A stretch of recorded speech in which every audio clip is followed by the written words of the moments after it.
So this is what happens when you don't do any kind of maintenance on your septic field.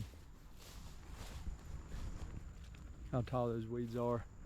It's about 8 feet tall. I'm not sure if that's some type of burn weed or what that is. In the past, we've had this planted in wildflowers, coneflowers, zinnias, all kinds of stuff, poppies, and typically does pretty well, but it's just another thing that you got to be able to do and find time to do. And with that backyard project, it's been kind of a challenge to get some of this stuff done.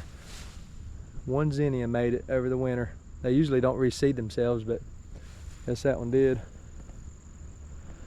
So what we're going to be doing today is getting this prepared to seed clover in it. So we've got a Dutch White Clover that we're going to be planting.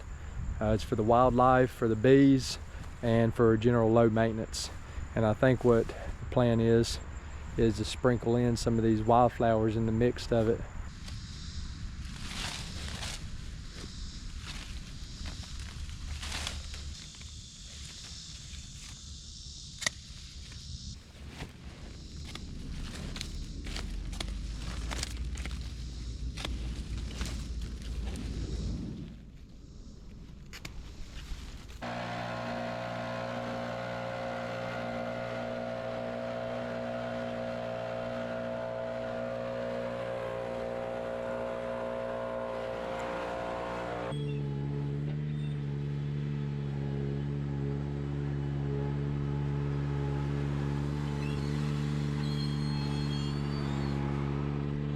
Got all the blackberries cleaned up, got all of them trimmed. They really probably need to be trimmed a little bit more, but I'm not working on that right now.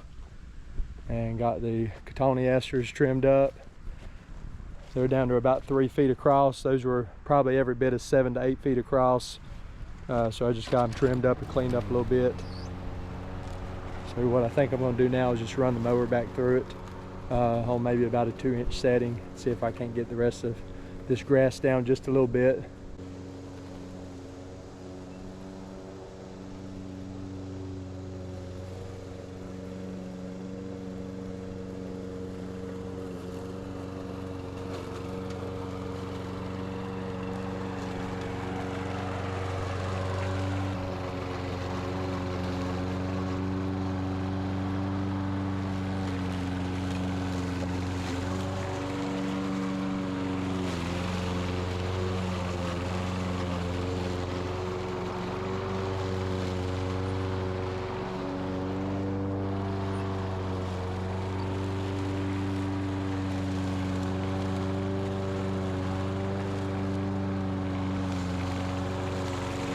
All right, last thing left to do is put a little Roundup on it.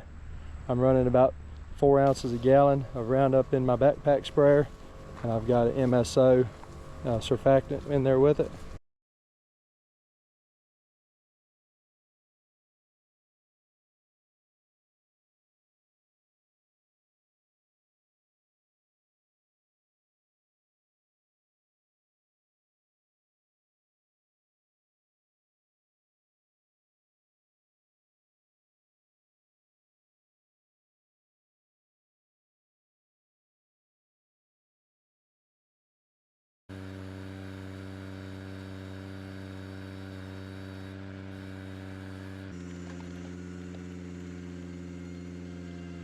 Well, it's been about a month since we did the initial preparations on the septic field, basically just debris removal and Roundup applications.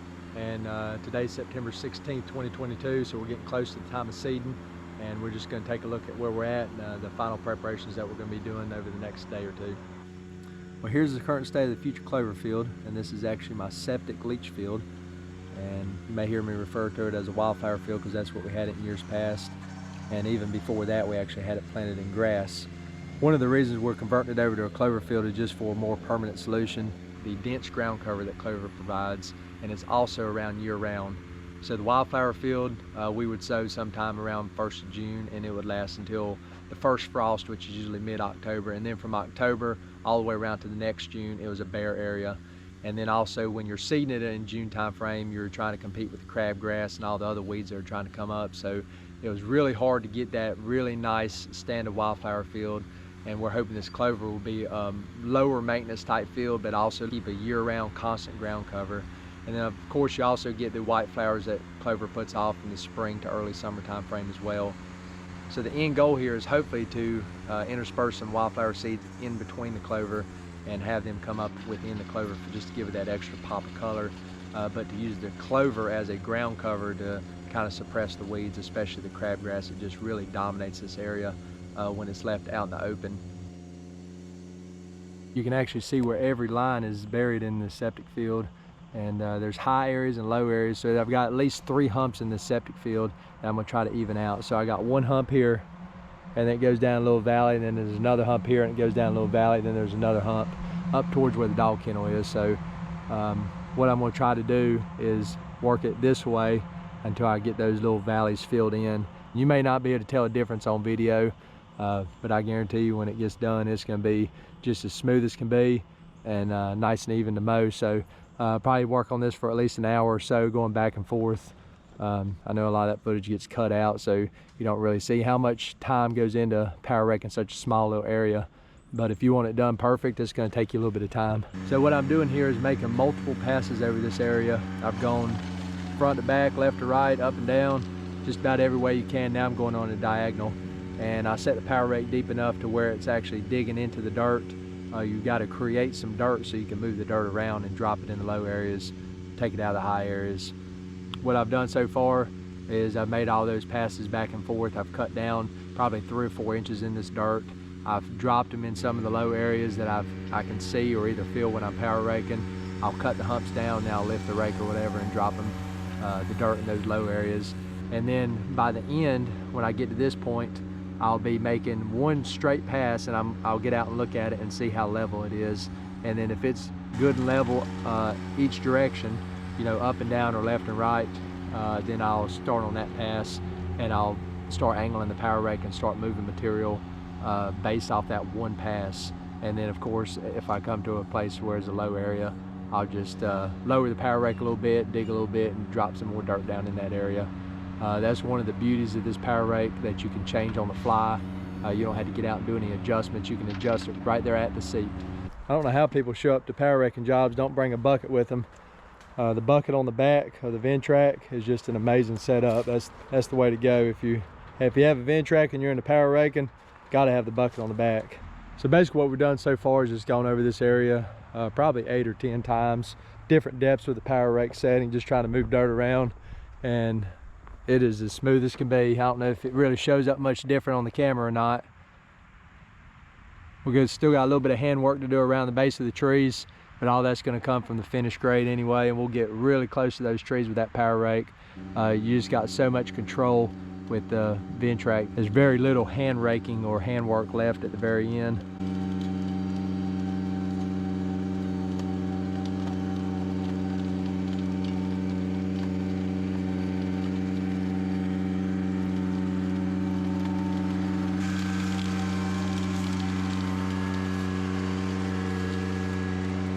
All right, so inevitably when you come down through here, there's a few rocks that are going to get kicked the other way. So what I like to do before you go any farther, and this is just something that I've learned over the years that has really helped out with the hand raking towards the end, is just go ahead and come through here and hand rake these back into that same pass. And then you can run the power rake right back down through there, and you can keep on going, and there's no hand raking left up here at the top. So finish off your edges first, whichever edge you're starting at, and get that nice and finished, whatever you want the final grade to be like. And this little hump right here, I'm gonna go get a rake and we're gonna knock that off before we go any farther. That way I can carry the dirt down through there with me, and I don't have to come up here and try to shovel this in a bucket.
Well, we ran out of time for today, but this is where we're at so far.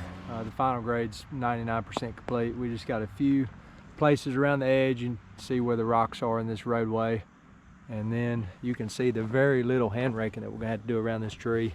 But that is a night and day difference on the grade. That is just about as smooth as you could ask for. I'm happy with that. We're gonna just touch up some of the edges tomorrow.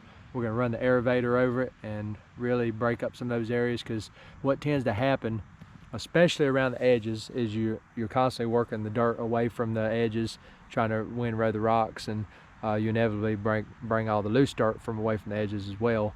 So we'll have to open up that ground a little bit, and then some of these humps that were in there, the valleys are still loose, but the humps, you take the dirt off the top. So of course you're down in the hard clay again. So when we run that aerator over the top of it, it's really gonna loosen all that up again.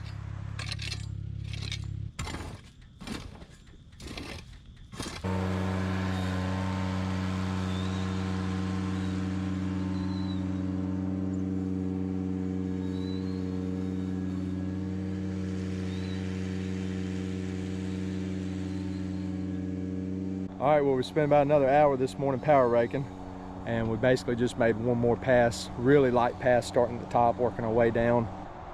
And then we hand raked a little bit around the trees, and then we spent most of our time down here in the roadway. I think we hauled off probably 12 or 15 buckets of just rocks. So we have a nice smooth transition over from where the clover field's gonna be into the woods. All right, well, I stepped this area off, and we're looking at 27 by 36. So that's 2,700 square feet is what we're working with here today. I'm gonna go out with about 20 pounds of this enhanced calcitic lime.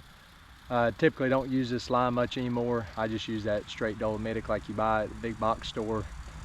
Runs about $4 or $5 a bag. The difference between this stuff is it gets to work in the soil a little bit quicker. I've just had 10 or 12 bags stockpiled in the garage that I've been using over the years, so that's what we're going to use today. But if you want to use that dolomitic limestone, that's usually what I try to use if I buy anything new nowadays. This calcitic limestone is ground a little bit finer, so it does go to work a little bit quicker, but it won't last quite as long. It's got a little bit of humic acid in it as well.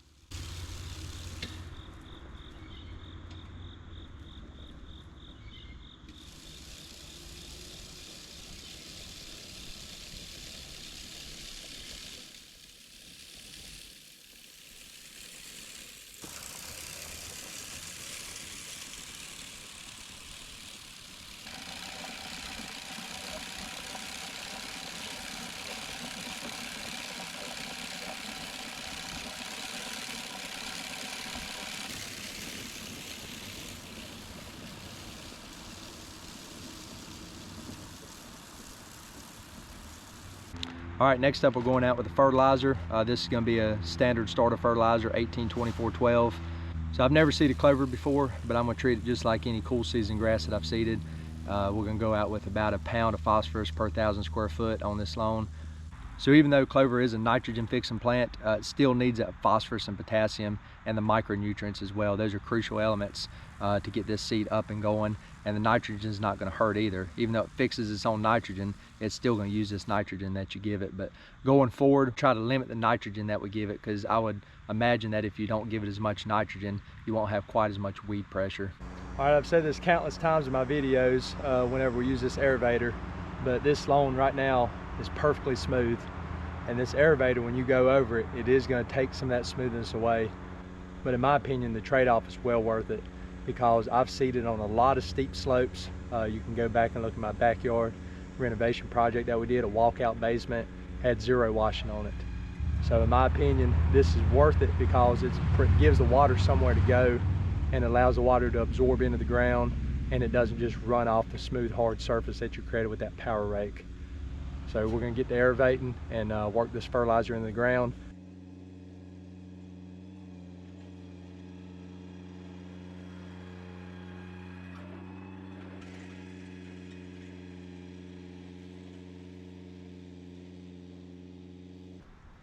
All right, that's about as perfect of a seed bed as you could ever ask for.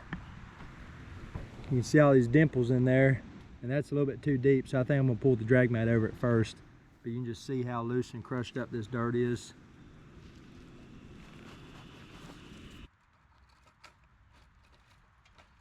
That ought to really give it somewhere for the water to go. If we get a really hard rainstorm, it'll be able to absorb in instead of just running over the top. Not only does it prevent the water from washing out to your seed, but it also puts the nutrients and stuff down into the soil a little bit. So we're going down 1.5 inches or 2 inches in the soil, so that gets the nutrients closer to the root zone. The seed we're going out with today is the Dutch White Clover seed. I ordered this from the Hancock Seed Company. I've ordered a lot of seed in the past from them over the years, Bermuda seed, Zoysia seed, and they seem to make a pretty good product. The only thing I don't like about this Dutch White Clover seed is that it's got a lot of weed seeds in it, 0.12%, which is a ton of weed seeds. But we hopefully will take care of those with some chemicals as we go forward. So the seeding rate for this bag is 10 to 15 pounds per acre. So that comes out to be about 1/3 of a pound per 1,000 square feet. So for my area, we're gonna need right around a pound of seed. If you wanted to go at the high rate, we actually may go just a little bit more than that. We got a 5-pound bag here, so I've got plenty for repair of washouts or anything in the future. And if we need to seed more into it going forward from year to year, we will. You can see how small this seed is. Anytime I spread seed this small, I like to use a carrier with it just to help broadcast it out more evenly and get a better dispersion pattern. If you had any homogeneous type fertilizer, Milorganite works, any type of biosolid, sand will work as well. I just so happen to have a lot of this 818 left over, so that's what I always use when I spread my seed. All right, I'd say that's about 1/3 of a bag, so that's what we're gonna go with. That would be 1.5 pounds of seed, somewhere around there. So a little bit more than what they recommend on the label, but I think we'll be all right.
All right, we got about 1/3 or 1/4 of the product left in there. So what we're gonna do is put in some more fertilizer, fill it back up, maybe just a little bit less than what we had it earlier. And we're gonna make a second pass, perpendicular pattern to what we just did. So we're not adding any more seed. All we're adding is fertilizer.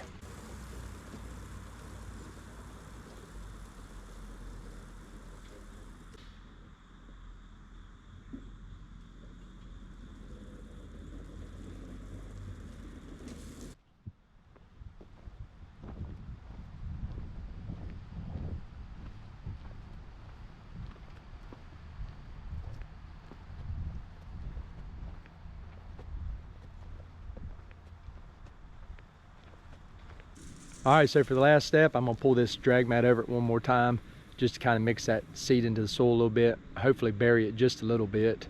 And not really a requirement step, but I like to just smooth it over one more time. The seed to soil contact is already there, and that's the biggest thing you need to be going for, seed to soil contact to improve your germination.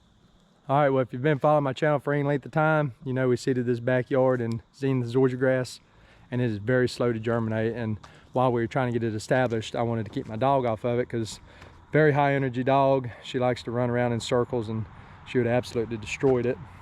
So I put up this temporary fence, just plant stakes and masonry twine. She learned pretty quick not to go through it. So we're gonna be taking this fence down today, and we're gonna actually be using it around the clover plot to the same effect, just till that clover gets up and running, and then we'll let her back on it. All right, we got the makeshift fence up. It's nothing special, and she could probably jump right over it if she wanted to, but she learns pretty quick. It's just more of a deterrence than anything for her not to go through it. And I can already see down here we got a little bit of a nuisance with these buck oak acorns. They've been dropping all morning, and can't really do much about it, but we may hand pick some of them out of there in a week or two. All right, well, this is what we had to go with today. Those rainbirds just weren't cutting it. Rainbirds are definitely a better design. The rain curtain on them puts out the water way more evenly than an impact sprinkler would. And you can even see some of the dry areas between me and the sprinkler. But those impact sprinklers throw a lot farther of a distance and they put out a lot more water. Their biggest downfall, other than the even coverage, is the fact that you can only run them one at a time on a typical hose pipe with a hose timer on it. So we've got 2 hose timers set up, we've got 2 impact sprinklers set up, and it looks like it's going to cover the area pretty well. This area does stay pretty shaded in the mornings. Really the afternoon right now is when it's getting the most sunlight, so more than likely it'll be sufficient enough to keep it wet. All right, well, we seeded this Saturday a little after lunchtime, and we're back out here Tuesday morning, so just under 3 days. And I just wanted to give you a quick update on what's going on out here.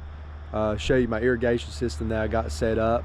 Tried a few different things when we were setting it up, but ended up on these impact sprinklers, and so far I've been running them 4 times a day, roughly about 25 minutes per sprinkler, whatever it takes to keep this ground moist all day long, throughout the day and the night. And that's what we've been doing. We got pretty good coverage. We're lacking just a little bit down here in this bottom corner, and maybe just a little bit over there in that far corner. But other than that, we've got good solid coverage. One thing I dislike about these impact sprinklers, or any sprinkler in general that you set up in the middle of the area, that middle part between the 2 sprinklers is going to get double the amount of irrigation that the outside edges do. So usually your outside edges are going to dry out a lot quicker. That's the disadvantage of this type setup. But we have got plenty of germination coming up, and it's not really a green haze yet from a distance, but I'm going to show you some of these areas that really come up good. So we're just under 3 days. They said 3 days to 10 days, something like that. But we've had absolutely perfect weather. We've been in the low 80s every day. We've had plenty of sunlight, been keeping it irrigated. This area gets a little bit of shade, so it gets some relief from the direct sun, especially in the morning time. But overall, pretty satisfied with it, and cannot wait to see what happens in the next couple weeks. Appreciate y'all watching.